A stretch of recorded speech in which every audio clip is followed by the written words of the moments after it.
한 의료 관련 미디어 페이지에서 이런 기사를 봤어요. 최근 5년 새 20, 30대 우울증 환자 급증. 왜? 이런 기사야 타이틀을 봤는데, 그 기사를 읽어보니까 지금 대한민국은 우울증 환자 100만의 시대가 되었다고 합니다. 그래서 현대인들에게 우울과 불안이 이제는 좀 감기와 같은 질환으로 여겨졌대요. 예전에 라떼만 해도 사실 우울증과 이런 불안 증상을 겪는 분들을 사실 찾아보기 힘들었고, 그런 어떤 병명 자체도 우리에게 참으로 익숙하지 않았거든요.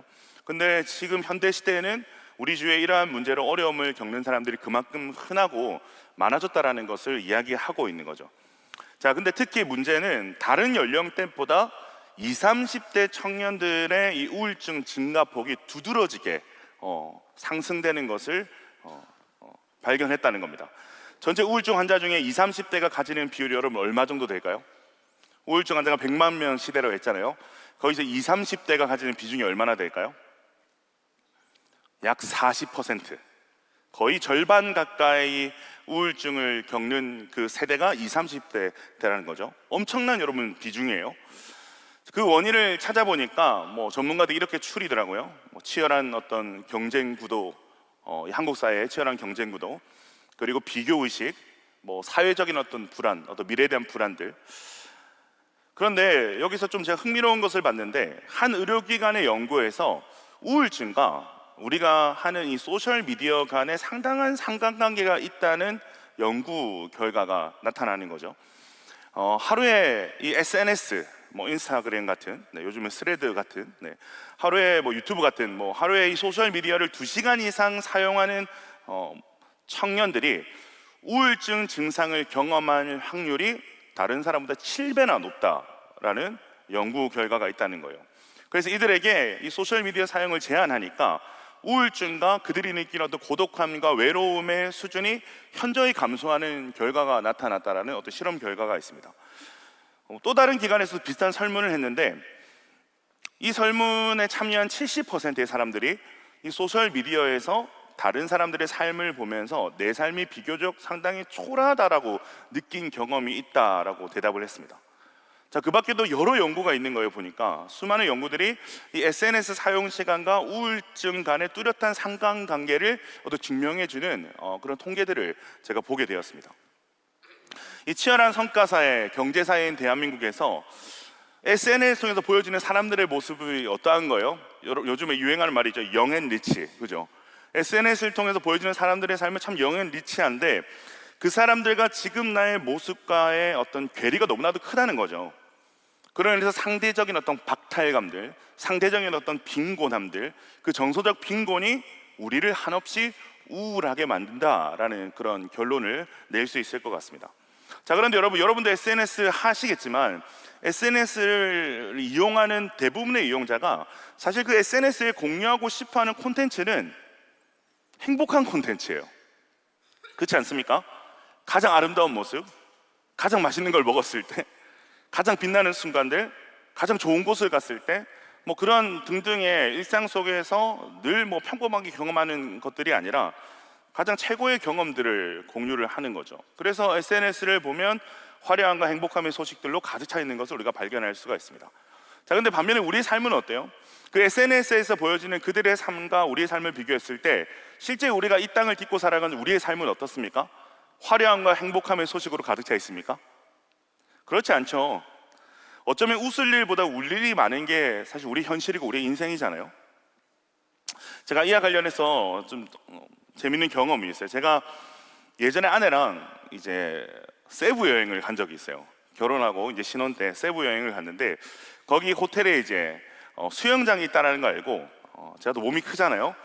제가 타고 놀 수 있을 만한 큰 어떤 빅사이즈 유니콘 튜브를 구매해가지고 갔어요. 그래서 가가지고, 근데 가자마자 후회했어. 아무리 불어도 바람이 안 나오죠. 너무 크니까. 그래서 어쨌든 힘들게 바람을 불어가지고 한 10분 정도 호텔 수영장에서 탔나 모르겠어요. 근데 어떤 여성분이 저희가 이렇게 타고 놀고 있고 이렇게 하고 있는데, 저에게 다가오더니 잠시만 이 튜브를 좀 빌려줄 수 있냐라고 이야기를 하는 거죠. 여러분, 제가 누굽니까? 목사입니다.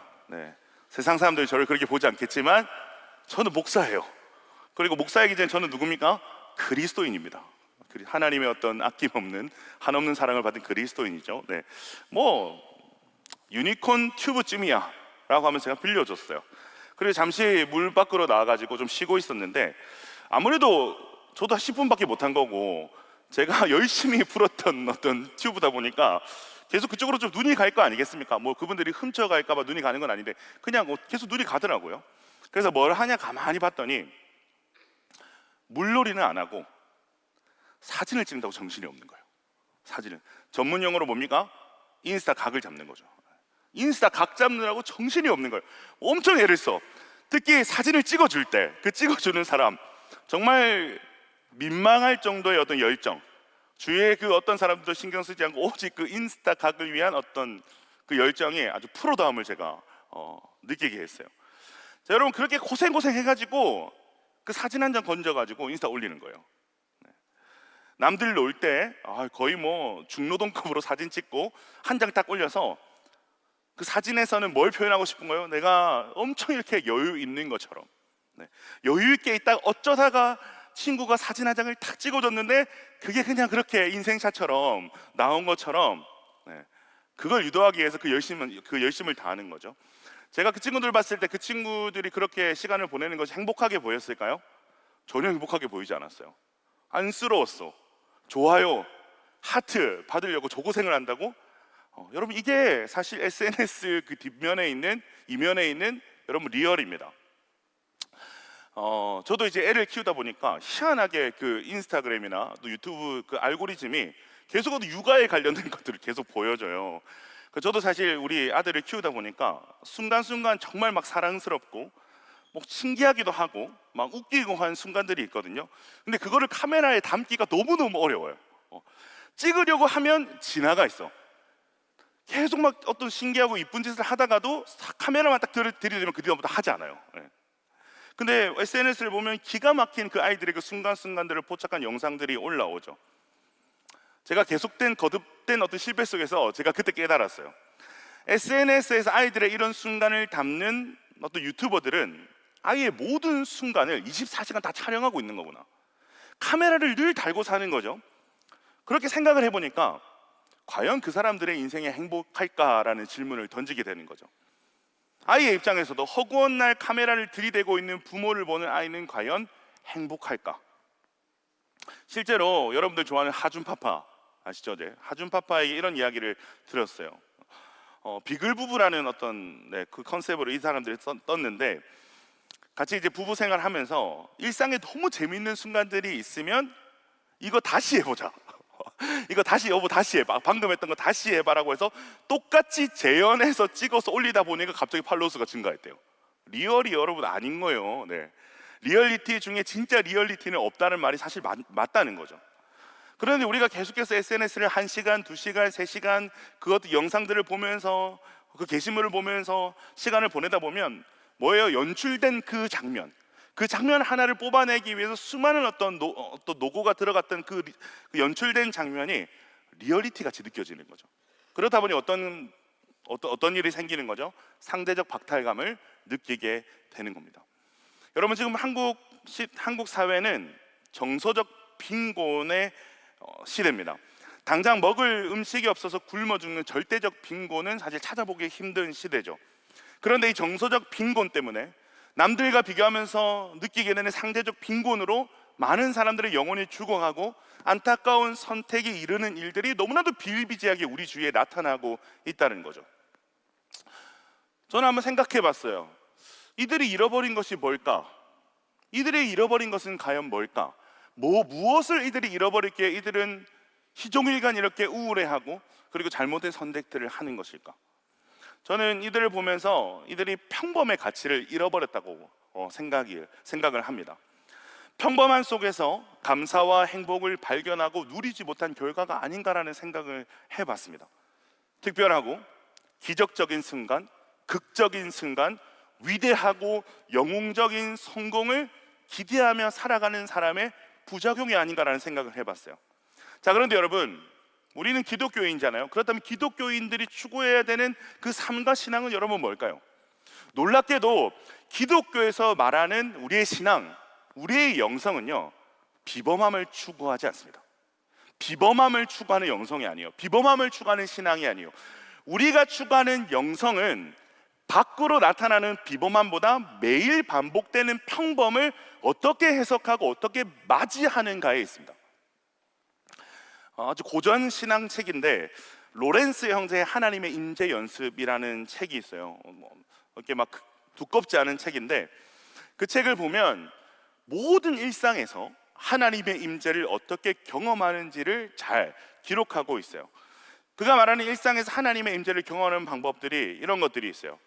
하나님과 일상에서 대화를 나누고, 하루의 특정 시간을 정해서 하나님의 존재를 의식하고 집중하는 시간을 떼어서 그런 시간을 갖고, 성경 말씀을 묵상하고 일상 속에서 하나님이 함께 하신다는 것을 늘 의식하려고 힘쓰고, 그리고 작은 것들에 감사하기를 힘쓰는 것, 이런 일들을 통해서 그는 모든 일상에서 하나님의 충만한 임재를 경험한다라고 말하고 있습니다. 즉 기독교의 영성은 이런 거라는 거예요. 비범이 아니라 어떤 비범하고 특별한 일들로 인해서 하나님을 경험할 수 있지만, 사실 기독교가 말하는 그 영성은 매일의 평범한 일상 속에서 하나님을 바라보면서 그 일상을 어떻게 해석하고 맞이하는가에 있다는 것을 잘 보여주고 있는 거죠. 여러분, 살림살이라는 말 들어봤어요? 살림살이. 주부들에게 매번 반복되는, 특별하지 않은, 평범하고 반복되는 느낌을 주는 단어가 살림살이죠. 그런데 여러분, 살림살이에서 이 살림이 어떠한 의미를 가지고 있는지 아세요? 이 살림의 진짜 의미는 막 집안일을 하고 이런 게 아니라, 살림의 진짜 의미는 사람을 살리는 일이라는 뜻을 갖고 있습니다. 사람을 살리는, 그게 살림이에요. 즉 살림살이는 사람을 살리는 살이, 사람을 살리는 삶이라는 거예요. 평범한 것 같지만 알고 보면 이러한 일들이 얼마나 특별한지를 보여주는 특별한 어떤 좋은 예인 것 같습니다. 성경을 봐도요, 하나님이 사용하시는 많은 사람들의 이야기가 등장하고 있는데, 놀랍게도 그들 대부분은 평범한 사람들이었어요. 아브라함은 75세의 노인이었고, 다윗은 자신의 아버지조차 왕의 제목에서 제외시킨 아주 평범한 목동이었습니다. 기드온은 평범하다 못해 겁 많고 소심하게 짝이 없는 사람이었고요. 예수님의 제자들을 봐도 어부, 세리와 같은 아주 평범하거나 어쩌면 그 평범보다 더 못한 사람들이었다는 거예요. 하나님께서 그 평범한 자들을 부르셔서 사용하셨다는 거죠. 자, 그런데 원래부터 평범한 자를 사용하신 어떤 경우들이 있지만, 원래는 비범했는데 이 비범했던 사람을 평범한 자리로 낮춰서 사용하시고 하나님 부르시는 그런 사람들이 있어요. 그 중에 대표적인 사람이 누군가 하면 오늘 우리가 아까 본문에서 살펴봤던 모세라는 사람입니다. 모세는 그 당시 가장 강대국인 애굽의 왕자였죠. 물론 그는 그 당시 애굽의 노예인 히브리인 출신으로 태어나긴 했지만, 태어난 지 정말 얼마 되지 않아서 애굽의 왕자로 입양이 되었습니다. 그리고 40년 동안 애굽의 왕자로 살아가요. 최고의 음식을 먹고 최고의 교육을 받고 최고의 것들을 누리면서 40년 인생을 살아왔다는 거죠. 자, 그런데 자신의 뿌리를 알고 있었던 모세가 어느 날 그 자신의 민족을 괴롭히는 애굽 사람을 때려 죽이게 됩니다. 아마도 모세는 그 일을 계기로 이스라엘 사람들이 자신을 따르게 될 거고, 이로 인한 어떤 자기 민족의 해방을 꿈꿨는지도 모르겠어요. 자, 그런데 그의 예상대로 됩니까? 안 되죠. 예상처럼 안 되죠. 그의 예상과는 다르게 이스라엘 사람들의 반응이 너무나도 싸늘한 거예요. 왜 이런 일을 벌여가지고 자신들을 곤란하게 만드냐고 모세를 원망했어요. 자신들 때문에 모세가 사람을 쳐서 죽게 됐는데. 그래서 결국 모세는 살인자라는 낙인을 가지고 광야로 도망을 치게 됩니다. 그렇게 미디안까지 도망을 가서 양을 치면서 평범한 목자의 삶을 살게 되거든요. 얼마 동안 목자의 삶을 살까요? 40년 동안 그 평범한 목자의 삶을 살게 됩니다. 제가 이번 호주를 이번 휴가 때 좀 다녀왔는데, 여러분 호주를 가면 평지나 초원이 많아요. 그래서 양들이 되게 깨끗한 편이에요. 근데 중동의 양들은 그렇지 않아요. 중동의 양들은 정말 더럽고 심한 악취가 나요. 그래서 그 양을 치는 사람도 같이 더러워지고 막 냄새가 나서 살 옆에 오면 막 힘들 정도로. 모세가 지금 그 일을 40년 동안 해왔다는 거죠. 애굽에서 40년, 광야에서 양을 치면 40년. 자, 모세의 나이가 몇 살입니까? 40년 몇 살이죠? 네, 80세가 된 거죠. 자, 80세에 양을 치고 있는 모세의 인생에 여러분 무슨 희망이 있겠어요? 그 노인 모세의 인생에 무슨 희망이 있겠어요? 무슨 특별한 비전이 있겠어요? 무슨 비범함이 있겠어요? 무슨 사명이 있겠어요? 그냥 한 사람의 생활인인 거예요. 하루하루 그냥 주어진 일들을 하면서 양을 치는 그냥 한 사람의 어떤 평범한 생활인인 거죠. 정말 그냥 보통의 노인보다, 어쩌면 그 보통의 노인보다 못한 그런 평범한 삶을 살다가 그냥 이렇게 살다가 죽는 것이 모세가 생각하는 자신의 인생의 전부였을 것이라 저는 생각을 합니다. 40년의 광야, 거기다 모세가 뭐 집이 있었습니까? 뭐가 있었습니까? 40년 처가살이를 했죠. 양떼를 치며 살았던, 지나온 자신의 어떤 비범한 40년과는 너무나도 다른, 어쩌면 쓸데없어 보이고 무의미해 보이는 시간을 40년 동안 그가 지금 살아온 거예요. 그렇게 모세는 잊혀지고 있었습니다. 자기도 자신의 인생에 대한 기대를 하지 못할 정도로 잊혀지는 시간을 살았다는 거죠. 자, 그런데 그러한 모세를 잊지 않는 분이 계시다는 거예요. 누구실까요? 모세가 비범에서 평범의 자리로 내려오기까지, 다른 말로 모세의 모든 힘이 다 빠질 때까지 40년 동안을 기다리신 분이 계신데, 여러분 그분이 누구시죠? 바로 여호와 하나님이시다 라는 것입니다. 여러분, 우리도 누구나 그런 시간들이 있어요.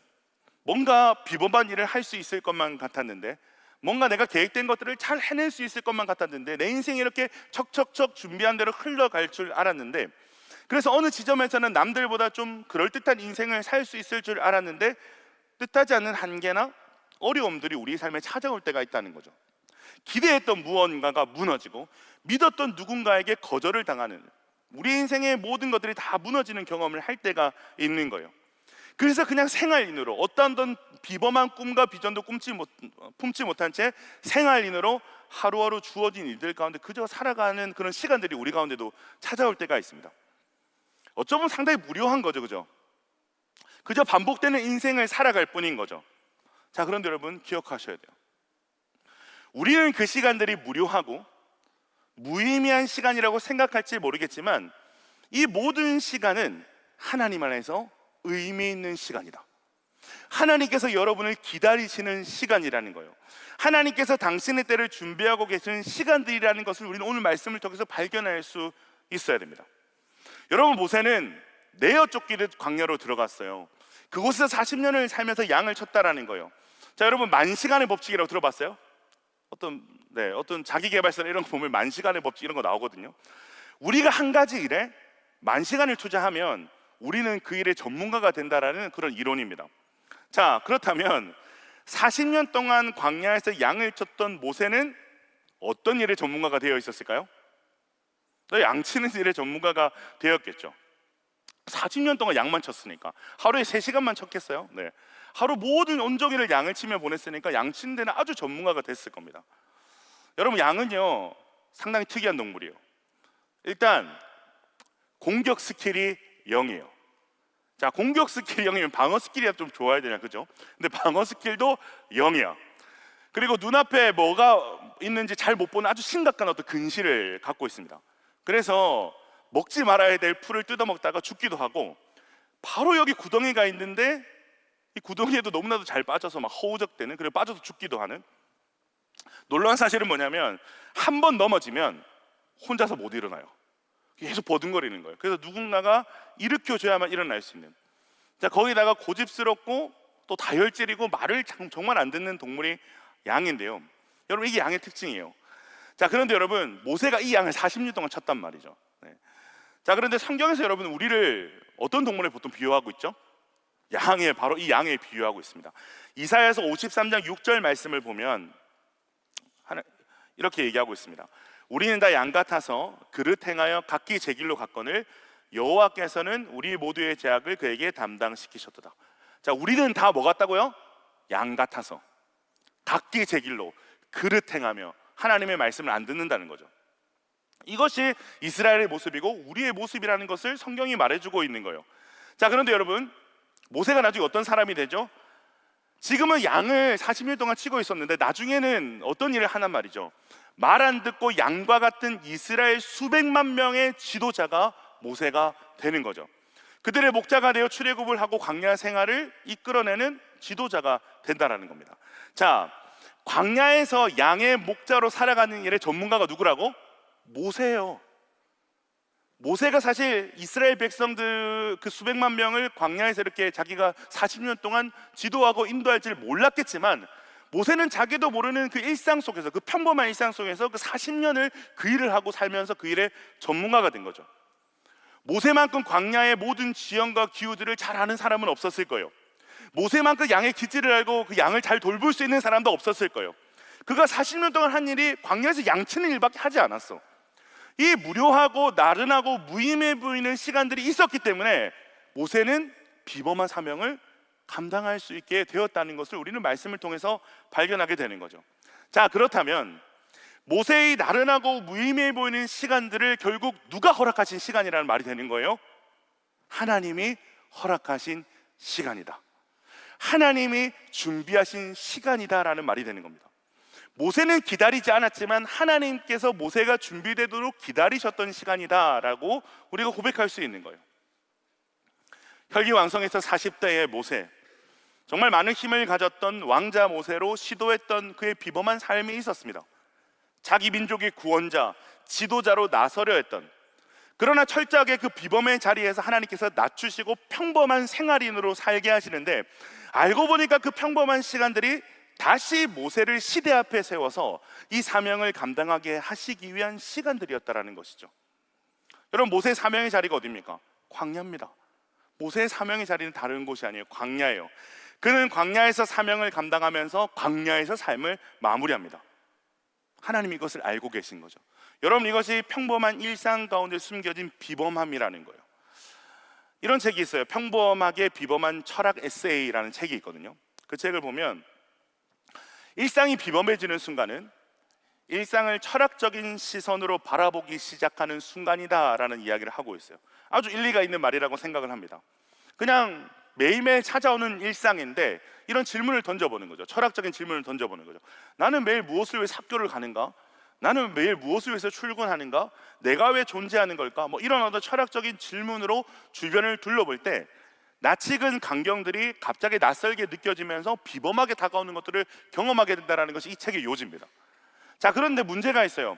아무리 일상을 철학적으로 비범하게 바라본다라고 할지라도, 아무리 왜라는 질문을 던져가면서 일상을 새롭게 바라본다라고 할지라도 그 또한 그 철학적 고찰에 대한 명확한 답을 주지는 못한다는 거예요. 이것이 인간이 가지고 있는 명확한 한계라는 거죠. 그렇기 때문에 여러분, 일상이 비범해지는 유일한 순간은 딱 한 순간밖에 없어요. 그게 어떤 순간이냐? 일상이 하나님의 날로 들어오는 시간이에요.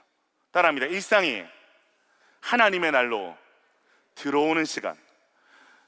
우리의 모든 일상이 하나님의 시간으로, 우연히 없으신 하나님께서 허락하신 유의미한 시간으로 바라보게 되어지는 것, 일상을 하나님 앞에서 살아가기 시작하는 것, 일상을 하나님을 인식하면서 살아가기 시작하는 것, 이 로렌스 형제와 같이 모든 일상 가운데 하나님의 임재를 느끼기 시작하는 것, 그것이 일상이 하나님의 날로 들어온다라는 것의 의미입니다. 여러분, 우리가 신앙생활 하면서 범하는 오류가 있어요. 바로 잘못된 이 성속의 구분입니다. 성속이란 성스러운 일과 세속적인 일을 구분하는 말입니다. 우리는 이 일들을 너무 구분하기를 좋아하는데, 근데 구분하는 거 좋다 이거예요. 근데 너무나도 쉽게 우리가 잘못된 구분을 한다는 것이 문제인데, 자, 예배를 드리고 사역을 하고 선교를 가고 하는 일들은 우리가 어떻게 생각하는 거예요? 성스러운 일, 성스러운 일, 거룩한 일, 거기에 속한 일이라고 생각을 하는 거예요. 그런데 우리의 일상, 학교를 가고 사람을 만나고 일을 하고 그런 모든 우리의 일상은 세속적인 일이야. 이건 성스러운 일이 아니라 그냥 우리 인간의 어떤 삶에 국한된 어떤 세속적인 일이야, 세상의 일이야 라고 우리가 나도 모르게 선을 긋고 있다는 거죠. 여러분, 근데 그거 아니라는 거예요. 그게 아니라는 거예요. 우리가 하나님의 백성이라면, 우리가 하나님의 자녀라면, 우리가 교회에서 하는 예배나 사역 그리고 선교뿐만이 아니라 우리의 일상도 성스러운 일이 되어야 맞는 거예요. 왜냐하면 우리의 일상이 하나님의 시간으로 들어온 사람들이 하나님을 하나님으로 고백하는 사람들이기 때문이거든요. 우리의 모든 일상이 주님의 일, 주님의 날이 돼야 되는 것이 맞는 거예요. 그것이 합당한 거예요. 그렇기 때문에 하나님과 친밀한 사람은 절대 일상을 천대하지 않습니다. 하나님과 친밀한 사람의 특징이에요. 일상을 천대하지 않아요. 다윗을 보세요. 다윗의 눈에 보이는 모든 하늘과 산과 초장에서 다윗은 하나님을 발견하고 하나님을 고백하고 하나님을 찬양합니다. 양을 치면서도, 사울에게 쫓기며 광야를 유랑할 때도 그는 하나님을 찬양하고 하나님을 고백합니다. 자, 다윗의 신앙의 주 무대가 어디예요? 성전입니까? 성소입니까? 아니잖아요. 다윗이 그렇게 하나님을 예배하고 찬양하는 그 신앙의 거룩한 주 무대는 다윗의 일상인 거예요. 일상이 예배고 일상이 주님의 날인 거예요. 우리처럼 이렇게 주일만 주님의 날이 아니라 다윗에게 모든 일상이 주님의 날인 거예요. 자, 지금 옆에 있어야 되는 동력자들이 많이 보이지 않죠? 다 어디 갔어요? 다 임팩트 재팬 선교하러 갔잖아요, 그죠? 진짜 무더운 날씨 가운데서 최선을 다해서 이 선교의 사명을 감당하고 있는데, 자, 여러분 어떻게 생각하세요? 일본에 있는 우리 동력자들은 지금쯤 아주 비범한 선교를 하고 있을 것이다라고 우리가 생각을 하고, 내가 살아온 이번 한 주는 그냥 평범하고 보통인 그런 어떤 삶을 살아왔다라고 여러분 혹시 생각하고 있지는 않습니까?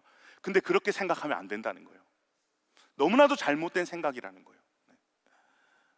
그런데 왜 우리는 그렇게까지밖에 생각하지 못하고 살아가는가? 왜 우리는 계속해서 비범한 일과 평범한 일, 하나님의 성스러운 일과 세속적인 일들을 우리는 잘못된 기준으로 계속해서 구분하고 있는가? 문제는 하나입니다. 일상을 하나님의 날로 가져오는 훈련이 안 돼 있으면 우리의 일상을 하나님의 날로 가져오지 못합니다. 제가 단기 선교팀을 훈련할 때 반복하고 또 반복해서 강조하는 것이 있어요. 그게 뭐냐면, 제발 사역만 하고 돌아오지 말라고. 제발 그냥 사역만 하고 돌아오는 단기 선교는 의미가 없다라고 제가 늘 강조를 합니다. 그래서 제가 뭘 계속 훈련을 시키는가 하면, 눈을 뜨고 밥을 먹고 우리가 이동하는 모든 순간에 하나님께 왜라는 질문을 던지면서 우리가 이 모든 선교의 시간을 보내야 된다. 하나님, 왜 나에게 오늘 이 하루를 허락하십니까? 왜 오늘 나의 하루가 이 선교지에서 시작되게 하십니까? 왜 저에게 이 땅을 보게 하시고 왜 이들을 만나게 하십니까? 왜 이러한 일들을 겪게 하십니까? 끊임없이 왜라는 질문을 통해서 하나님께 묻고 하나님과 동행하라는 어떤 권면과 훈련들을 합니다. 궁극적으로 뭘 훈련하는 거예요? 일상을 하나님의 날로 가져오기 위한 하나님과 친밀해지는 훈련을 제가 그 선교팀에게 시키는 거죠. 자, 그때 어떤 일이 일어나는가 하면, 사역뿐만이 아니라, 사실 사역 이야기는 별로 안 해요. 나중에 나 지나고 보면 사역뿐만이 아니라 하나님이 보여주시고 만나게 하시고 겪게 하시는 모든 어떤 일상에서 하나님의 손길을 느끼는 일들이 막 일어나요. 선교팀 가운데 관계하는 모든 사람들 가운데서 하나님을 느껴요. 그리고 계속 이런 훈련들의 시간이 쌓이면 어떤 일들이 일어나냐면, 감사와 은혜가 막 점점 더 깊어지고 막 흘러 넘치는 거예요. 제가 선교지에서 하루 일정이 끝나면 꼭 하는 게 있는데, 저희가 감사팁이라고 이름을 붙였어요. 일정이 딱 끝나면 하루에 있었던 어떤 그 감사 은혜를 우리 팀 안에서 나누는 시간을 가지는데, 첫날에는 1시간 정도 나눴어요. 그 1시간도 사실 긴 시간이잖아요. 15명이 선교를 가서. 근데 그 다음날 되니까 그 나눔이 배가 됐어. 2시간.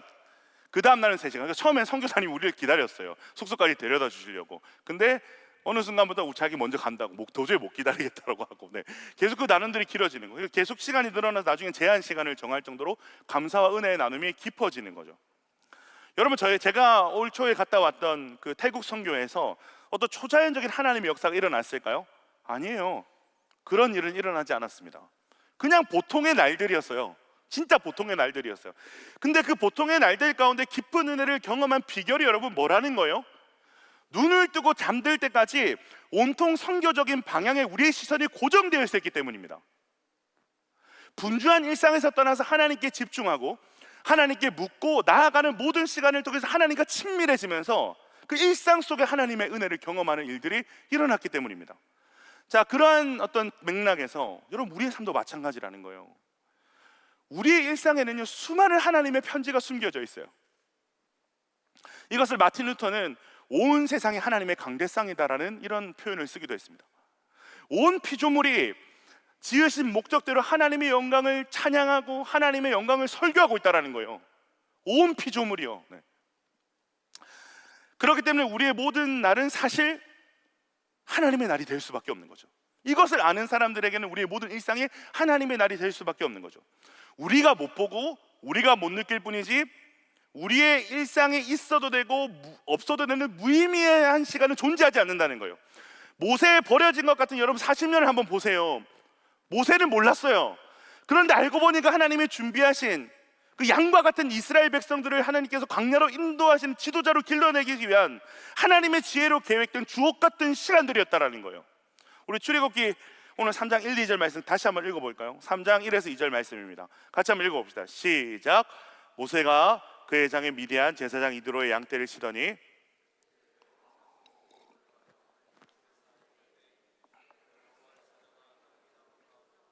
불꽃 안에서 그에게 나타나시니라. 그가 보니 떨기나무에 불이 붙었으나 그 떨기나무가 사라지지 아니하는지라. 여러분, 떨기나무는 광야에서 가장 흔한 나무 중에 하나입니다. 바싹 말라 있어가지고 불도 탁 붙이면 잘 붙는 나무예요. 그리고 태양빛 때문에 태양의 그 열기 때문에 그냥 스스로도 불이 잘 붙는 그런 나무입니다. 그래서 모세에게는 사실상 이 떨기나무가 불에 타는 광경도 그닥 놀랍지 않은 흔하게 경험할 수 있는 광경입니다. 자, 그런데 오늘 이 사건을 잘 살펴보면 평범한 일상 가운데 기가 막힌 하나님의 어떤 연출을 보여주고 있어요. 여러분, 하나님이 연출의 대가거든요. 자, 일단 어디서 이 일이 일어났는지가 중요한데, 자, 1절에 보면 어느 산에서 그 일이 일어났어요? 한번 찾아보세요. 여러분, 졸리는 시간이니까. 자, 1절에 보면 어느 산에서 그 일이 일어났죠? 하나님의 산 호렙에서 그 일이 일어났습니다. 자, 호렙을 하나님의 산이라고 지금 명명하고 있는데, 자, 그렇다면 이 호렙산 자체가 상당히 영험하고 특별한 산인 겁니까? 그렇지 않아요. 이것은 호렙이라는 이 원어의 뜻을 살펴보면 우리가 좀 충격을 받을 정도로 우리가 명확하게 알 수 있는데, 하나님의 산이라고 지금 규명하고 명명하고 있는 호렙의 여러분 뜻이 뭔지 알아요? 폐허입니다. 폐허예요. 네. 폐허라는 이름을 가진 산이 호렙산입니다. 그런데 이 성경이 폐허산, 우리의 말로 하면 폐허인 산을 누구의 산이라고 이야기하고 있어요? 하나님의 산이라고 이야기하고 있는 거예요. 폐허의 산에, 이 폐허 같은 이 산에 누가 하나님의 산이라는 이름을 붙였을까? 하나님이죠. 하나님이 붙인 거죠. 자, 그렇다면 하나님은 왜 하필 이 폐허라는 이름을 가진 산을 하나님의 산이라고 명명하고 계신 것일까? 그리고 왜 거기서 모세를 만나신 것일까? 이것이 중요하겠죠. 제가 이 말씀을 연구하고 묵상하면서 깜짝 놀랐어요. 이건 바로 여러분, 모세의 인생이 이 호렙산처럼 폐허와 같기 때문입니다. 태어날 때부터 노예로 태어나서 죽을 이 길을 맞이하고 민족을 위한 일에 비범하게 앞장서려 했으나 모두에게 배척당하고 광야로 쫓겨난 도망자이자 살인자인 모세, 이제는 그 인생이 어떠한 특별함도 기대할 수 없는 양치기 노인으로 살아가는 모세의 인생이 여러분 폐허와 같지 않아요? 척박한 폐허 같지 않습니까? 근데 여러분, 모세뿐일까요? 죄인은 우리의 인생 자체가 폐허죠. 죄인은 우리 인생 자체가 폐허 아닙니까? 나의 죄, 너의 죄, 우리의 죄로 사실 우리 모두는 고통받고 있잖아요.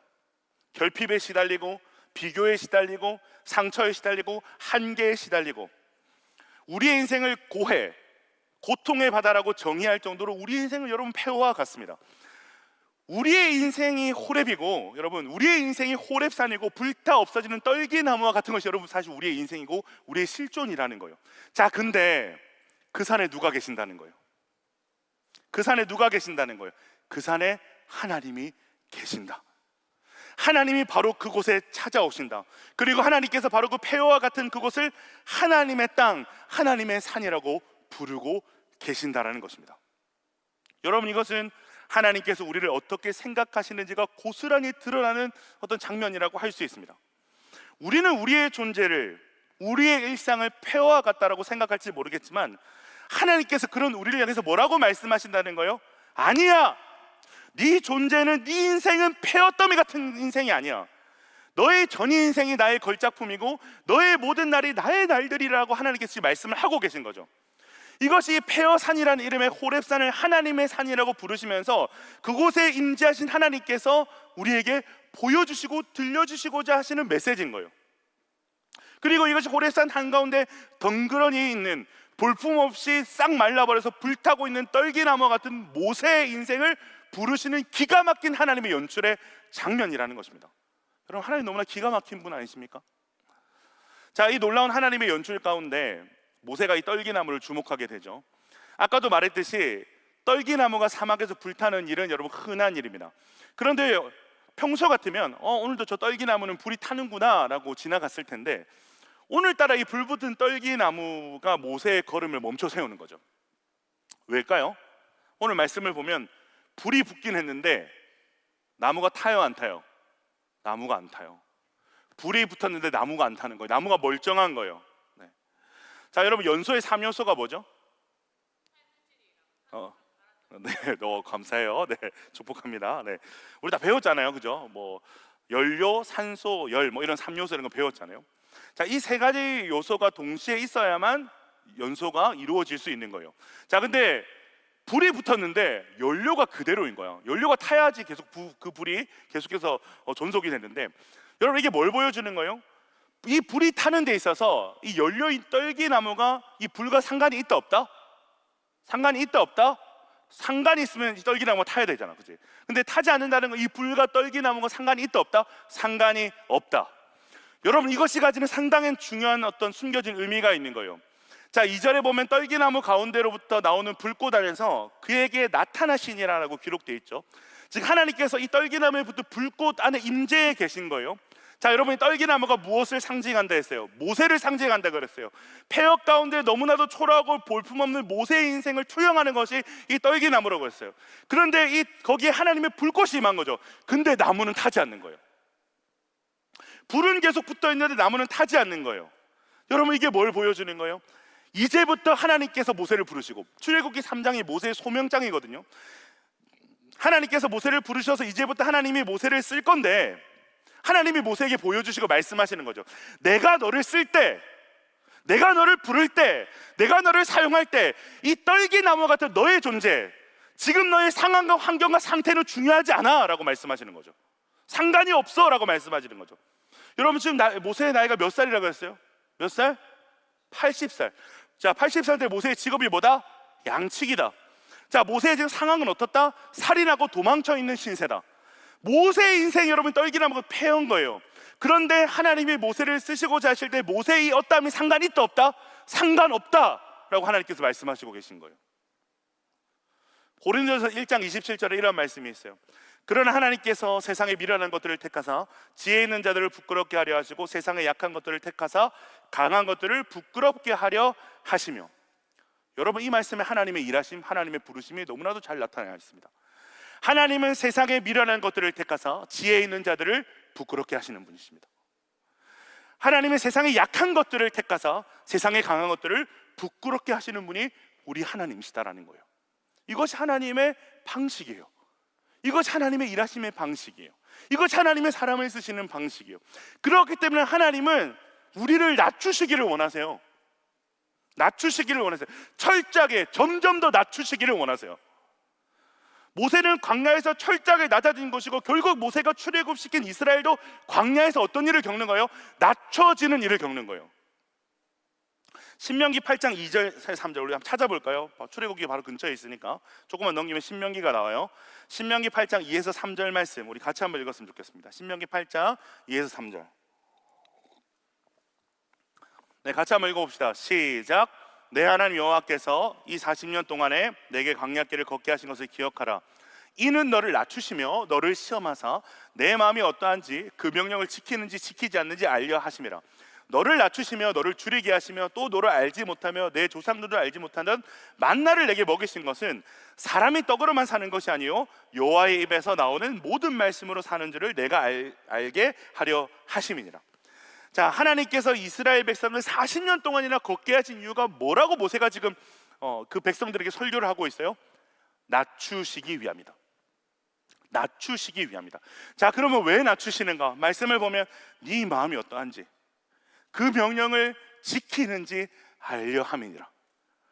우리의 눈에 보이는 것들, 우리가 그동안 의지했던 것들, 이 모든 것들을 다 내려놓을 수밖에 없는 것이 여러분 광야죠. 그것을 내려놓고 나니까 이제 의지할 곳이 하나밖에 없는 거야. 하나님의 말씀. 의지할 분이 하나밖에 없는 거야. 하나님 한 분. 그것을 훈련하는 장소가 광야인 거죠.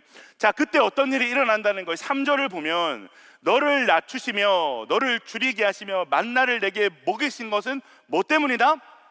사람이 떡으로만 사는 것이 아니요 여호와의 입에서 나오는 모든 말씀으로 사는 줄 내가 알게 하려 함이니라. 여러분, 이것이 하나님 우리를 낮추시는 이유입니다. 우리의 힘을 빼시는 이유예요. 우리의 한계를 직면하게 하시고 내가 의지했던 모든 것들을 다 내려놓게 하시는 이유입니다.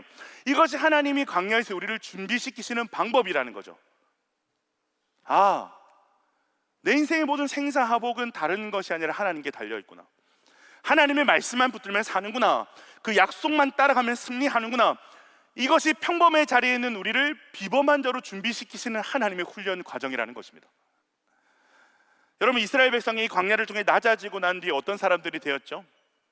거센 요단강을 말씀을 따라 지나가는 거예요. 그러자 그 요단강이 갈라지죠. 천의 여세 여리고를 말씀을 따라 정말 말도 안 되는 방법으로 정복하는 일들을 경험하는 거예요. 사실 하나님께서 그들에게 요구하신 말씀 중에서 상식적인 것은 아무것도 없었거든요. 하나님이 그들에게 주신 것 중에 세상의 방법이나 어떤 세상의 무기나 세상의 어떤 강함들은 없었어요. 사실 터무니없는 것들만 있었어요. 진짜 오직 하나님의 약속과 그 약속을 주신 하나님을 믿는 믿음으로만 순종할 수 있는 것들을 하나님께서 요구하셨단 말이에요. 그런데 이스라엘 백성이 그 말도 안 되는 하나님의 명령에 순종을 하죠. 왜? 광야에서부터 훈련된 그 믿음이 아무 무기도 아무런 준비도 되어 있지 않는 무방비한 그들을 비범한 군사로 나아가게 하는 일들을 가능케 했다라는 거예요. 그들이 한 건 아무것도 없어요. 단 하나만 했어요. 광야에서 하나님의 말씀을 따라 걸어오던 것처럼, 늘 그렇게 살아왔던 것처럼, 매일 지겹도록 반복했던 그 일, 언제 끝날지 모르는 광야를 매일매일 그냥 걸었던 그들의 일상, 아무것도 보이지 않는 답이 없어 보이는 광야를 매일 걸었던, 어쩌면 너무 지루하고 권태롭기도 한 지극히 평범한 그 걸음을 그들은 계속해서 걸었을 뿐입니다. 그 일상의 일, 그 평범한 시간들과 하나님의 때가 딱 만날 때 그들은 하나님의 군사로 비범한 승리를 경험하게 된 거죠. 사랑하는 청년 여러분, 여러분의 매일의 날들은 하나님의 날들입니다. 우리 옆에 분들과 이렇게 인사할까요? 당신의 모든 날은 하나님의 날입니다. 지극히 평범해 보이고 어떨 때는 참 아프고 괴로운 그 일상들, 앞이 보이지 않는 막막한 그 시간들, 해석되지 않는 그 모든 시간이요, 여러분이 느끼고 있을지 느끼지 못할지 모르겠지만 하나님의 시간입니다. 하나님의 날들입니다. 바로 그 날이 하나님의 거룩한 날이요, 여러분이 살아가는 그곳이 하나님의 거룩한 땅이라는 것이죠. 자, 이제 하나님께서 모세에게 입을 여십니다. 우리 출애굽기 3장 4에서 6절 말씀 같이 한번 읽겠습니다. 4에서 6절 말씀 읽어보세요. 시작. 여호와께서 그가 보려고 돌이켜 오는 것을 보신지라 하나님이 떨기나무 가운데서 그를 불러 이르시되 모세야 모세야 하시매 그가 이르되 내가 여기 있나이다. 하나님이 이르시되 이리로 가까이 오지 말라. 내가 선 곳은 거룩한 땅이니 내 발에서 신을 벗으라. 또 이르시되 나는 내 조상의 하나님이니 아브라함의 하나님, 이삭의 하나님, 야곱의 하나님이라. 모세가 하나님 배웠기를 두려워하여 얼굴을 가리매. 자, 이 말씀에서 아주 중요한 세 가지 지점이 있어요. 첫 번째, 모세가 지금 서 있는 땅이 어떤 땅이라는 거요? 거룩한 땅이다. 자, 근데 여러분, 이 땅이 원래 어떤 땅이에요? 모세가 40년 동안 양을 치면서 늘 그냥 걸어 다니던 땅입니다. 모세는 한 번도 그 땅을 거룩하다고 생각해 본 적이 없어요. 그냥 모세의 일상의 현장인 거죠. 그런데 하나님께서 그 땅을 뭐라고 말씀하십니까? 이 땅은 거룩한 땅이야. 하나님께서 모세에게 뭘 말씀하시고자 하시는 거죠? 네가 일상 속에 늘 걸어가렸던 너의 그 일상이 거룩한 땅이라는 말씀을 하고 계신 거죠. 자, 두 번째로 하나님께서 뭘 말씀하시죠? 신을 벗어라고 말씀을 하십니다. 이 땅은 거룩한 땅에 내 신을 벗어라. 여러분, 신을 벗으라는 하나님의 명령은 이제까지 네가 걸어왔던 모든 방식을 내려놓고 이제는 오직 하나님만을 경외하고 하나님만을 의지하고 하나님만을 따라오라는 어떤 하나님의 명령입니다. 모세는 사실상 80년의 인생을 살면서 자신이 걷고 싶은 대로 살아왔던 사람이 모세입니다. 그래서 이 모든 것들이 사실 자신의 날들이었고 자신의 땅이라고 생각을 했을 겁니다. 그런데 오늘 알고 보니까 이 모든 날들이 하나님의 날들이었고 자신이 밟아왔던 그 모든 땅은 하나님의 거룩한 땅이라는 것을 모세가 하나님을 통해 발견하게 되는 거죠. 여러분, 이것을 깨닫게 하시는 장면이 모세에게 신을 벗어라, 이곳은 거룩한 땅이다라는 하나님의 이 말씀입니다. 세 번째, 하나님이 자신을 누구라 소개하죠? 아브라함의 하나님, 이삭의 하나님, 야곱의 하나님이다라고 말씀을 하시죠. 그냥 나는 하나님이야 라고 말하면 되는데 왜 하나님은 자신을 아브라함의 하나님, 이삭의 하나님, 야곱의 하나님이라고 말씀을 하실까요? 이것은 하나님께서 모세 모세의 전 생애를 관통하는 하나님이시다라는 것을 말씀하기 위해서 이 표현을 쓰시는 겁니다. 나는 네가 태어나기 전부터 너를 알았고 너를 계획했으며 너를 여기까지 인도한 여호와다라는 말씀을 지금 아브라함의 하나님, 이삭의 하나님, 야곱의 하나님이라는 표현을 통해서 말씀하시는 거죠. 너의 모든 삶이 내 안에 있었다라는 것을 하나님 말씀하시는 거죠. 자, 그렇기 때문에 모세의 삶에 우연이 있었다 없었다? 우연은 없었다. 실패가 있었다 없었다? 실패가 없었다. 비록 자신이 자신의 삶을 해석하고 바라볼 때는 실패하고 폐허 같은 인생이라 할지라도 하나님의 시선에서는 그 인생의 실패는 없었다는 거예요. 그저 그런 날이 있었다 없었다? 없었다라는 거예요. 철저한 하나님의 계획하신가 인도하신 가운데 모세가 여기에 서게 되었다라는 말씀을 하고 계신 겁니다. 사랑하는 여러분, 우리 또한 우리가 이 일상의 날들, 우리가 지극히 평범하다 여기는 이 날들을 하나님의 날들로 가져오기 위해서는 우리도 우리의 전생에 하나님을 만나는 지점이 있어야 돼요. 우리의 모든 날들이 하나님의 날들이었음을 고백할 수 있는 우리의 터닝 포인트, 그 지점이 있어야 되는 거죠. 우리의 모든 시간들이 하나님 안에 있음을 고백하는 지점이 있어야 되는 거죠.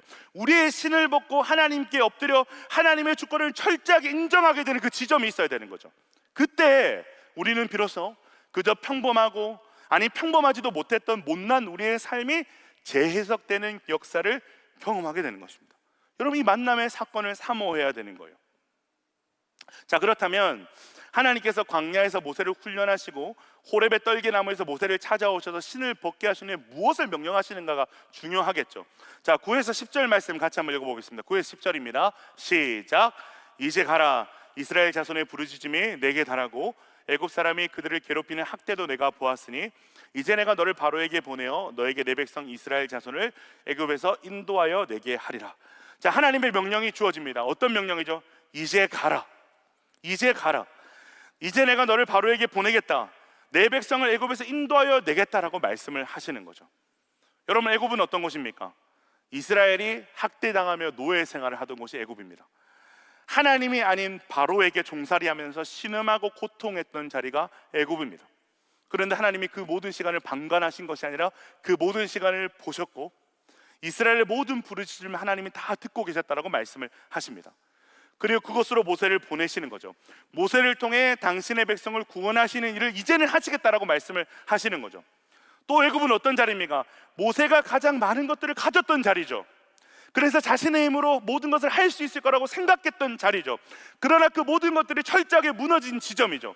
그곳으로 하나님이 모세를 보내시는데 모세의 반응이 40년 전과는 완전히 다른 것을 우리가 볼 수 있습니다. 우리 11절 말씀 같이 한번 읽겠습니다. 11절입니다. 시작. 모세가 하나님께 아뢰되 내가 누구이기에 바로에게 가며 이스라엘 자손을 애굽에서 인도하여 내리까. 자, 여러분, 40년 전 모세는 어땠어요? 자기가 충분히 할 수 있을 것이라 생각을 했어요. 혈기왕성했던 젊음이 있었고 왕자라는 어떤 신분과 힘이 있었고 이 애굽의 왕자로서 배우고 익힌 지도자로서의 소양이 자신에게 충분하다라고 생각을 했어요. 그래서 모세는 자신이 있었어요. 내가 이 히브리인들을 위해서 이 사람을 쳐 죽였을 때 이 히브리인들이 자기를 지도자로 세우고 자신을 따를 거라는 확신이 있었어요. 그런데 지금 모세는 어때요? 내가 누구이기에 바로에게 가며 이스라엘 자손을 애굽에서 인도하여 내리까. 혈기왕성한 젊은 시절 다 지나갔고 지팡이를 짚고 다녀야 되는 노년의 자신이 40년 동안 양만 치던 자신이 어떻게 대체 이 비범한 일을 감당할 수 있단 말입니까? 하나님 하시려면 40년 전에 찾아오셨어야죠. 저는 할 수 없습니다라는 고백을 하고 있는 거죠. 자, 근데 바로 이때 결정적인 하나님의 약속이 주어지는 거예요. 12절입니다. 12절 읽겠습니다. 시작. 하나님이 이르시되 내가 반드시 너와 함께 있으리라. 내가 그 백성을 애굽에서 인도하여 낸 후에 너희가 이 산에서 하나님을 섬기리니 이것이 내가 너를 보낸 증거니라. 아멘. 내가 반드시 너와 함께 있으리라. 그리고 반드시 네가 그 일을 해낼 수 있도록 내가 하리라라고 하나님께서 모세를 향해 약속하고 계십니다. 여러분 보세요. 모세가 할 수 있다고 했을 때 하나님은 안 된다고 하셨어요. 하나님, 저 할 수 있을 것 같아요. 안 된다고 하셨어요. 근데 모세가 이제 저는 할 수 없어요 라고 하자 하나님은 된다라고 말씀하세요. 할 수 있다라고 말씀하세요. 제가 어제 하트기도에서 나눴는데 앤드류 머레이라는 신학자의 주님은 나에게 완전한 순종을 요구하신다는 책이 있어요. 제가 너무 필요한 내용을 다시 한번 인용하기를 원하는데 그 책을 보면 이런 글귀가 있어요. 당신이 아무것도 아니라는 것을 깨닫고 하나님 앞에 엎드려 하나님을 기다릴 때 하나님이 당신의 모든 것이 되어주실 것이다.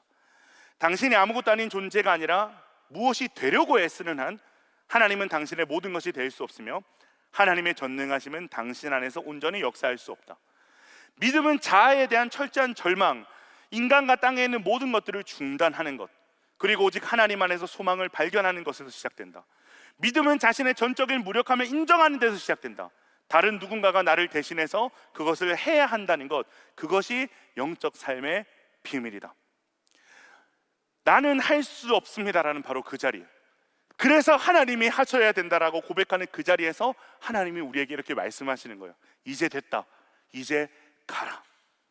내가 너와 함께 할 것이고 내가 반드시 이 일을 이뤄낼 것이다 라고 말씀을 하신다는 것입니다. 사랑하는 여러분, 믿음이 좋다라는 걸 착각하시면 안 돼요. 많은 사람들이 믿음이 좋다라는 걸 착각해요. 믿음이 좋다라는 건 내가 다 할 수 있다라는 자신감을 말하는 것이 아니에요. 자신감이 그래서 충만하면 믿음이 좋고 자신감이 떨어지면 믿음이 좋지 않은 게 아니라는 거예요. 오히려 반대예요. 믿음이 좋다라는 것은요, 믿음이 성장한다라는 것은 하나님, 나는 할 수 없습니다. 그러니 주님이 하셔야 합니다. 주님이 필요합니다. 주님이 나와 함께 해주셔야 됩니다. 이런 주님을 의존하는 영역이 깊어지는 것이 믿음이 성장하는 거예요. 하나님을 필요로 하는 중심, 전적으로 하나님을 의존하게 되는 것이 믿음이 성장하는 것의 가장 명확한 증거입니다.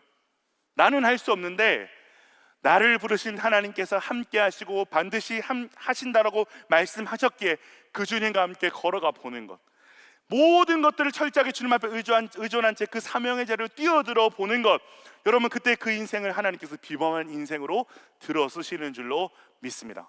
말씀을 좀 정리하려고 합니다. 제 지난 이야기를 여러분에게 많이 말씀을 드렸었어요. 맞아요, 저는 여러분 다 알다시피 흙수저예요. 저희 가정은 행복한 가정이 아니었어요. 늘 술 냄새가 진동하고 전쟁과 같은 고성과 폭력이 일상이었던 가정이었어요. 저는 군대를 면제받아야 될 만큼 저는 지금도 심각한 난치병이 있고 초등학교를 5번이나 전학 다니면서 따돌림과 심각한 학폭을 당했던 경험이 있어요. 그때 제 별명이 샌드백이었어요. 걸어가면 애들이 뒤에서 침을 뱉어가지고 가방과 등이 다 젖을 정도로 짓궂게 괴롭힘을 당했던 시간들이 있었어요. 저는 이런 제 삶이 싫었어요. 이해되지 않았어요. 그냥 내 삶이 모세처럼 호렙이었어. 폐허와 같은 거예요. 내 삶의 바싹 마른 어떠한 열매도 맺지 못할 것 같은 떨기나무 같은 거예요. 그런데 그 폐허 같은 제 인생 한복판에 찾아오신 하나님을 만난 거죠, 모세처럼. 그리고 나서 하나님께서 저에게 뭐라고 말씀하시는가 하면 이제 가라. 모세에게 했던 말씀과 똑같은 말씀을 하시는 거예요. 이제 됐다, 가라고 말씀하시는 거죠. 어디로? 고통당하는 내 백성들에게로 가라라는 말씀을 하시는 거죠. 그렇게 보내신 자리로 가보니까 저의 그 지난 시간들, 지우고 싶은 시간들, 지긋지긋했던 그 광야의 시간들을 하나님께서 사용하시기 시작하는 거예요.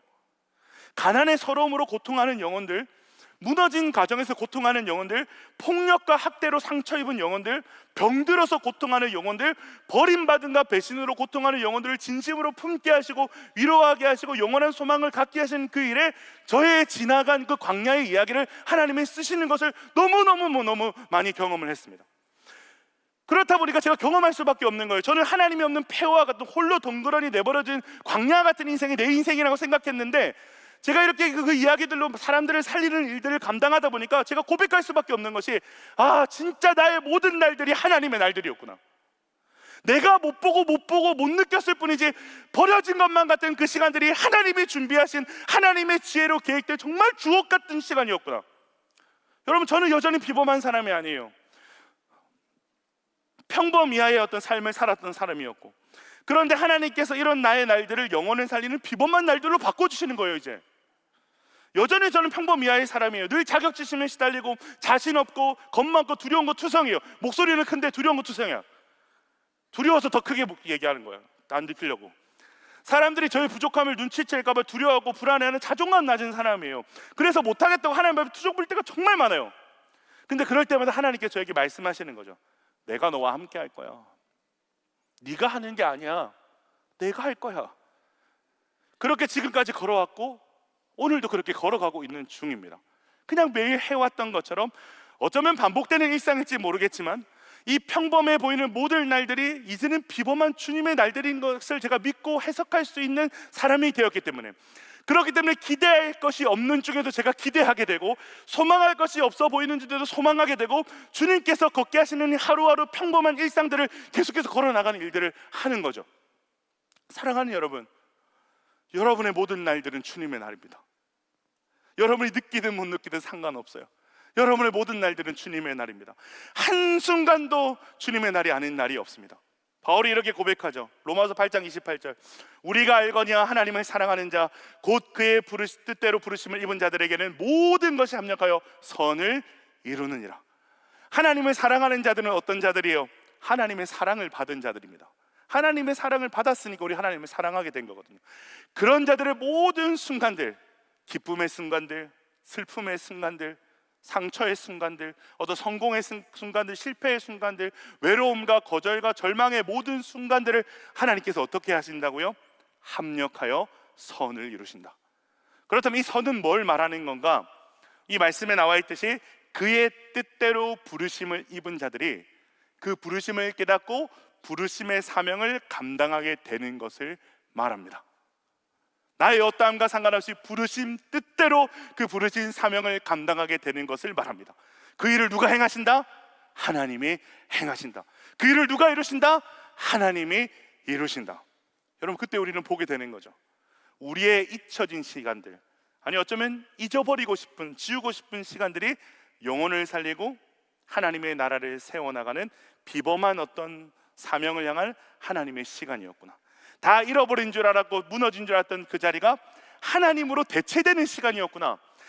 내 인생에 없었던 그 하나님의 자리, 그 자리 가운데 하나님의 나의 모든 것이 되게 하시는 자리이구나. 스스로에 대해 절망하고 믿고 사랑하는 사람들에게 거절당하고 의지했던 모든 것이 무너진 그 자리가 오직 하나님 안에서 소망을 발견하는 자리였구나. 여러분, 이 놀라운 변화가 어디서부터 일어나는 거예요? 폐허 같은 인생에 호랫가 같은 나를 주님이 찾아오실 때, 바로 그곳에서 하나님 없이 걸어온 나의 신을 벗고 하나님을 나의 주인으로 고백하는 바로 그곳에서 우리의 모든 일상이, 우리가 밟는 모든 곳이 하나님의 거룩한 땅임을 우리는 알게 될 것입니다. 저는 여러분의 오늘 이 예배가 여러분이 하나님을 찾는 모든 그 시간들이 그러한 지점이 될 수 있기를 주님의 이름으로 축원드립니다. 이 시간에 그런 기대함과 사모함을 가지고 다 같이 일어나서 찬양할까요?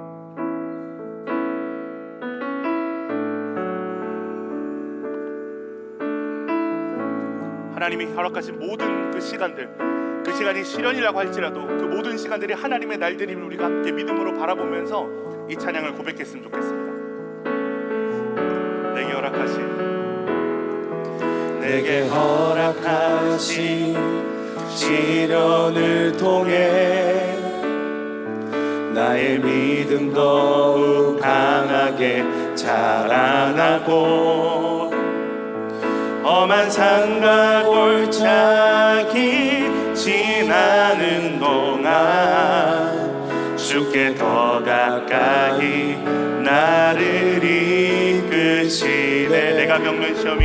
내가 겪는 시험이 어렵고 힘겨워 내 주님보다 크지 않습니다. 내 주님보다 크지 않네. 내 앞에 바다가 갈라지지 않으면 주가 나로 바다 위 걷게 하리. 나는 믿네. 주의 능력으로 내 삶 새롭게 되리. 나는 믿네. 주의 능력으로 담대히 나가리라. 주와 함께 싸워 승리하리라. 날마다 믿음으로 나 살아가리. 내게 허락하신 시련을 통해 나의 믿음 더욱 강하게, 나의 믿음 더욱 강하게 여러분 믿으십니까? 자라나고 험한 산과 골짜기 그곳에서 주님이 더 가까이 나를, 주께 더 가까이 나를 이끄시네. 내가 겪는 시험이 어렵고 힘겨워 우리 주님보다 크지 않습니다. 내 주님보다 크지 않네. 내 앞에 바다가 갈라지지, 주가 나로 바다 위를 걷게 하리. 주가 나로 바다 위를 걷게 나는 믿네. 나는 믿네. 주의 능력으로 내 삶 새롭게 되리. 나는 믿네. 주의 능력으로 담대히 나가리라. 주와 함께 싸워 승리하리. 날마다 믿음으로, 날마다 믿음으로 다시 한번 우리 믿음의 선포로 나갑시다. 나는 믿네. 나는 믿네. 주님 우리에게 그 믿음을 주십시오. 주의 능력으로 내 삶 새롭게 되니. 나는 믿네. 주의 능력으로 주의 능력으로 담대히 나가리라. 주와 함께 싸워 승리하리라. 날마다 다시 한번 우리 영혼의 선포를 나갑시다. 나는 믿네. 나는 믿네. 주의 능력으로 우리의 삶이 새롭게 될 것입니다. 능력으로 내 삶 새로. 나는 믿습니다. 나는 믿네. 주의 능력으로 담대히 나가리라. 주와 함께 싸워 승리하리라. 날마다 믿음으로 나 살아가리. 우리 시간 같이 한번 기도합시다. 여러분 성경이 우리에게 이렇게 말하는 거예요. 아니 하나님께서 이 성경을 통해서 우리에게 이렇게 말씀하시는 거예요. 너의 모든 평범한 날들, 기대할 것이 없는 그 시간들, 광야 같은 그 시간들, 그 시련들, 의미 없어 보이는 그 시간들이 하나님의 날들이다, 나의 날들이다라고 말씀하고 계세요.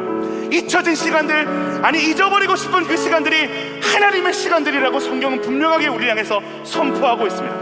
그런데 왜 우리가 그런 삶을 살지 못하는 거예요? 일상에서 하나님과의 친밀함을 잃어버렸기 때문에 그래요. 모든 일상 가운데 하나님이 우리와 함께 하시며 말씀하고 계시는데 못 보는 거예요. 못 느끼는 거예요. 영적인 장님이라서, 영적인 무감각증 때문에 못 보고 못 느끼는 거죠. 그렇다 보니까 우리는 계속해서 성석을 구분하는 가운데 우리의 삶은 계속돼서 하나님과 상관없는 삶으로 점철되고 있는 거죠. 은혜가 부어지는 자리는 예배의 자리만으로 국한하고 하나님 임재하시는 곳은 교회 아니라는 이 시대의 바리새인들처럼 살아가게 되는 거예요. 그런데 여러분 성경이 뭐라 말하고 있는 거예요? 그가 아니라는 거예요. 하나님께서 모세를 만나주실 때 어디로 찾아오십니까? 모세의 일상으로 찾아오셨어요. 모세의 삶의 한복방으로 찾아오셔서 말씀하시는 거예요. 이 땅은 거룩한 땅이다. 이 땅은 거룩한 땅이다. 그러니 너의 신을 벗어라고 말씀하고 계십니다. 사랑하는 여러분, 혹시 여러분의 인생에 호렙과 같이 폐허같이 느껴지는 분 이 자리에 있습니까? 무의미하다고 느껴지고 불행하다 느껴지고 지겹다고 느껴지는 분 계십니까? 하나님의 이 음성이 오늘 이 시간 들려지길 소망합니다. 네가 살아가는 그 모든 땅은 거룩한 땅이다. 그러니 신을 벗어라. 이 시간 이렇게 한번 기도합시다. 주님, 우리의 신을 벗어버리게 하여 주시옵소서. 하나님의 날들을 살아가고 있음에도 불구하고 하나님의 거룩한 땅이 내가 밟는 일상의 땅이 되었음에도 불구하고 그렇게 살지도 깨닫지도 못했던 나의 신을 벗게 하여 주시옵소서. 영적인 무감각에서 벗어나게 하여 주옵소서. 영적 장님에서 눈이 띄게 하여 주시옵소서. 그래서 나의 모든 일상을 하나님의 거룩한 날들로 여기며 살아갈 수 있는 믿음의 사람이 되게 하여 주시옵소서. 간절히 주님의 이름으로 믿고 기도합니다. 주여, 하나님 기도합니다. 주님, 하나님 우리가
비범한 모세를 쓰시지 않았어요. 비범한 모세를 평범의 자리로 하나님은 낮추셨어요.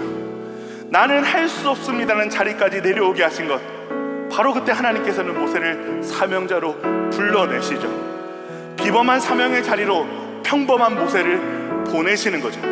여러분, 모세는 다 잃어버렸습니다. 젊음도, 실력도, 열정도, 자기가 자신이 모든 것들이 다 꺾여버렸어요. 그래서 하나님이 부르셨는데 하나님, 전 할 수 없어요 라고 고백하는 거죠. 그런데 하나님께서 뭐라고 말씀하세요? 그래, 네가 할 수 없다라고 고백하는 바로 그 자리가 내가 해야 되는 그 자리가 되는 거야 라고 하나님께서 말씀을 하시는 거죠. 이제 됐다, 가라, 내가 너와 함께 할 것이고 내가 반드시 해낼 것이다 라고 말씀을 하고 계신 거죠. 사랑하는 여러분, 믿음이 좋다는 것이 뭐라고 했습니까? 하나님, 나는 할 수 없어요. 그러니 주님이 하셔야 돼요. 주님이 필요하지 않는 순간이 단 한순간도 없어요. 하나님이 함께 해주셔야 돼요 라는 의존의 영역이 넓어지는 것이 믿음의 성장이라고 했어요. 하나님을 필요로 하는 중심, 전적으로 하나님을 의존하게 되는 것이 여러분 믿음이에요. 나는 할 수 없는데 나를 부르신 하나님께서 함께 하시고 반드시 하신다고 말씀하시기에 그 주님과 함께 걸어가는 것, 그 주님의 약속을 믿고 사명의 자리를 뛰어드는 것, 하나님은 그런 사람을 쓰신다라고 말씀하고 계십니다. 혹시 이 자리 가운데 다 잃어버린 것 같은 시간을 걸어가고 있는 사람이 있습니까? 다 무너진 것 같은 시간을 걸어가고 있는 사람이 있어요? 절망하지 마세요. 그 시간은 하나님으로 대체되는 시간이에요. 하나님의 자리가 없었던 내가 하나님이 나의 모든 것이 되게 하시는 시간임을 믿으며 우리 하나님을 붙들고 나아갔으면 좋겠습니다. 이 시간 이렇게 기도합시다. 사랑하는 주님, 이 시간 나의 높아진 모든 것들이, 내가 자랑하는 모든 것들을 하나님 발견하게 하시고 하나님으로 대체되는 은혜를 허락하여 주시옵소서. 광야 같은 이 시간들이 나를 나가게 하는 시간이 아니라 하나님의 것으로 채워지는 시간임을, 하나님 안에서 소망을 발견하는 시간임을 깨닫게 하여 주시옵소서. 그래서 우리 평생에 주님만을 의지하며 주님이 전부가 되는 인생을 살게 하여 주시옵소서. 간절히 주를 부르고 기도하겠습니다. 주여, 하나님 나를 주님, 하나님 우리 모든 인생 가운데 나를 낮추시고 하나님으로 채우시길 원하시고 나의 것들을 깨시고 나의 것들을 무너뜨리시고 하나님 것들을 채우길 원하시고 그 주님의 모든 것을 하나님 가정과 하나님 운영과 우리의 삶의 하나님 노예 속을 고백합니다. 우리의 강체력과 어려움과 우리의 삶의 은혜 함께를 받는 시간 가운데 하나님을 고백하게 하여 주시옵소서. 하나님이 나를 낮추시고 하나님을 대체하는 시간을 고백할 수 있게 도와주시옵소서. 내가 원하는 것들을 가지고 있고 인격과 매력이 있는 사람이기 때문에 하나님 앞에 쓰임받는 것이 아니라 나를 했었다라고 고백할 때 않으라고 하나님 이제 됐다라고 말씀하시고 내가 너를 쓰겠다라고 말씀하시고 하나님으로 역사하시니 하나님 우리의 모든 무너진 자리와 우리의 모든 실패의 자리와 우리의 모든 높아진 자리 가운데 하나님의 믿음과 역사하시고 나타나는 것을 보게 하여 주시옵소서. 하나님의 역사를 들려주고 주님 나를 낮추시며 하나님의 이 평범한 인생을 비유한 사명의 자를 불러내가지고 하나님의 역사에 참여하게 하시는 하나님의 믿음으로 우리가 고백하는 것을 보게 하여 주시옵소서. 그런 은혜를 우리가 노력하여 주시옵소서. 하나님의 하나님의 시험 가운데 우리의 인생을 다시 한번 생각하고 우리의 인생을 다시 한번 바라볼 수 있는 우리 모두가 될 수 있도록 하나님의 은혜를 역사하시옵소서.